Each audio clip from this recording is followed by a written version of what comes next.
प्राचीन समय में सत्य और धर्म के लिए प्रसिद्ध राजा हरिश्चंद्र का राज्य था।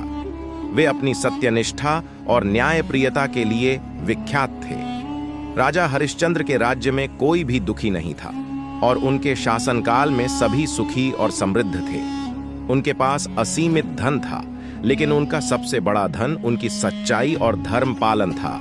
देवताओं में एक दिन यह चर्चा हुई कि क्या राजा हरिश्चंद्र अपनी सत्यनिष्ठा और धर्म को किसी भी स्थिति में निभा पाएंगे या धन और कष्ट उनके आदर्शों को तोड़ देंगे। इस विषय पर राजा इंद्र और राजर्षि विश्वामित्र में बहस छिड़ गई।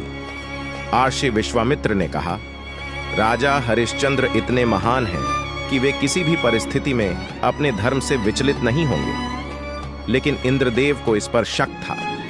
उन्होंने ऋषि विश्वामित्र से कहा, आइए हम राजा हरिश्चंद्र की परीक्षा लें और देखें कि क्या वह धन या किसी और मोह के कारण अपने धर्म से डगमगा जाते हैं। ऋषि विश्वामित्र ने यह स्वीकार किया और पृथ्वी पर जाकर राजा हरिश्चंद्र की परीक्षा लेने का निश्चय किया।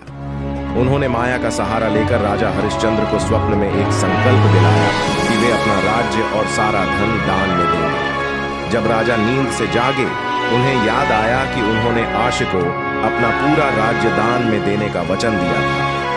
राजा हरिश्चंद्र ने बिना किसी झिझक के अपना पूरा राज्य और धन महर्षि विश्वामित्र को सौंप दिया। अब उनके पास न तो महल था, न ही कोई संपत्ति।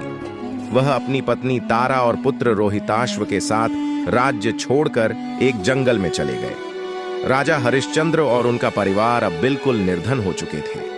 वे अपने जीवन यापन के लिए बहुत कष्ट सहने लगे, यहां तक कि उन्हें अन्न भी भीख में मांगकर खाना पड़ता था। इन कठिनाइयों के बावजूद राजा हरिश्चंद्र ने कभी अपनी सत्यनिष्ठा और धर्म का त्याग नहीं किया।